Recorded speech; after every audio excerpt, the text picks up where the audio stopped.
শুভ সকাল বন্ধুরা, তোমরা সবাই কেমন আছো? আশা করি সবাই ভালো আছো। আর ঘুম থেকে উঠেই বেশ সুন্দর একটা ঠান্ডা ঠান্ডা ওয়েদার।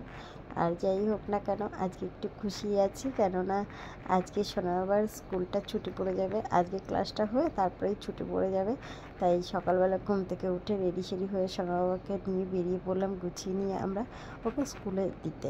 আর স্কুল থেকে দিয়ে এসে তারপরে বাকি কাজগুলো করবো। আটাটা মেখে রেখে এসেছি আজকে, তাই ভাবলাম যে যাই তাহলে স্কুল থেকে দিয়ে এসে তারপরে রুটিটা করব, সেটা ভেবেই যাওয়া। আর এখনও চা খাইনি, আমরা এসে চা খাবো। সোনাবাবুকে দিয়ে এসে আমরা এখন চা নিয়ে বসেছি। আর দেখো, সেই চামচটা খুঁজে পাচ্ছিল না, ওই কারণে আর গোলানো হয়নি, মানে সব বাসনগুলো ঝুড়ির মধ্যে ছিল তো, তার জন্য ওরা চামচ খুঁজে পাচ্ছিল না। তাই আমি পরে গুলে নিলাম। আর এটা না আটা না ময়দা দিয়ে আর কি রুটিটা করবো, কেন কি ভালো লাগছে না আটাটা দিয়ে রুটি খেতে, তাই ভাবছি যে একটু ময়দা দিয়েই করব। আর একটু করব, এই যে ধুধুল না, ওই পোস্ত করব। আগের দিনও করেছিলাম, আগে দুবার করেছি এবছরে, আর আজকে একদিন। এখন ওর পাপা এই ঝিঙেটা অতটা পছন্দ করছে না, এটা বেশি মিষ্টি মিষ্টি লাগছে, এটা খেতেও ভালো। আর ঝিঙেটা বেশিরভাগ দেখি কি কাটলে পরেই আঁশ থাকছে ভেতরে, সেই ওই গায়ের ইসের মতো, জালির মতো, গা ঘষা জালির মতো আঁশ হয়ে গেছে, ওই কারণে ভালো লাগছে না। তাই ধুদুলটাই নিয়ে আসছে, এটা আমরা বেশ বাড়ির সবাই পছন্দ করছে খেতে। আর একটু পোস্ত দিয়েই করছি, আর পোস্তর যা দাম বেড়েছে না, আর পোস্ত খাবার মতো নেই, তাই পোস্তর মধ্যে একটু তেল দিই এখন। আগে তো পোস্তর জিনিস মানে পোস্তই দিয়ে রান্না হতো, এখন একটু মানে পোস্তর জায়গায় একটু পোস্ত দিই, একটু তিল দিই, কখনো একটু চালমগজ দিলে ভালো হয়, কিন্তু চালমগজটা দিই না এত গরমের মধ্যে, তিলটা অল্প স্বল্প দিই।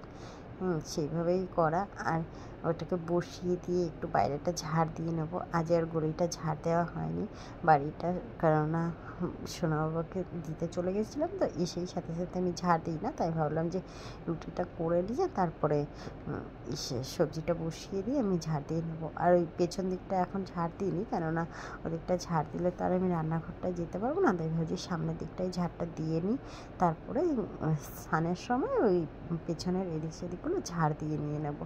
আর এই টিনটিন এখানে ঘুমাচ্ছিল, ও ঝাড় দেওয়া দেখে পালিয়ে গেছে, ও কিন্তু পালায় না, ও শুধু ঝাড়টার পেছন পেছন ঘোরে। আজ কেন পালিয়ে গেছে জানি না। দেখো আমাদের এই গাছটা সুন্দর ফুল হয়েছে না, এই সময় হয়। আর আজকে সকালবেলার টিফিনে খাবার জন্য বানিয়েছিলাম ওটস, আমার আর ওর পাপার। আর সোনাবাবার জন্য একটু রেখেছি, দেখি খায় কি না খায়। ও খায় না। আর এত মাছ, সেই ছোট ছোট মানে কী মাছ, এটা দু পিস ওটা দু পিস এই করে করে জমে গেছে। কার সাথে যে কাকে দিয়ে কী করব সেটাই বুঝতে পারছি না, যে কার সাথে কে যায়। তাই ভাবলাম যাই হোক না কেন একেবারে টক করে দিই, পেঁয়াজ রসুন টসুন ছাড়া টক করে দিই, হয়ে যাবে খাবার। সেটা ভেবেই সব মাছ একসাথে বসিয়ে দিয়েছি। জানি না কেমন হবে খেতে, কিন্তু বসিয়ে দিয়েছি। আর তেলটা আমার ভীষণ গরম হয়ে গেছিলো, ওই কারণেই চতুর্দিকে ছড়িয়ে গেল ডালটা ফোড়ন দিতে না দিতে। আর দেখো ধোয়া ধোয়া হয়ে আছে ঘরটা। আর এখন স্নান করে চলে এলাম, চলো দেখিয়ে দিই আজ কী রান্না হলো। এখানে হয়েছে ডাল, আর এখানে সেই যে দুলটা একটু আলু দিয়ে পোস্ত করেছি, মিষ্টি আলু দিই, এমনি আলুটা দিই না। আর এই যে মাছের টক, জানি না কেমন খেতে হবে। আর বিকালবেলা ঘুম থেকে উঠে আমি শুধু রেস্টটাই পড়েছি, এখনও রেডি হইনি। রেডি হয়ে নিয়ে তারপরে যাব সোনাবাবাকে ক্লাসে নিয়ে যাব, ওর অ্যাবাকাস ক্লাস আছে আজকে। আর ওর পাপাও যাবে, ওর পাপা চলে এসছে, তাই ভাবলাম যে আমরা তিনজনেই যাব। পাপা বাইকটা তুলে দিয়েছে, আমরা রিক্সা করে নিয়ে চলে যাব।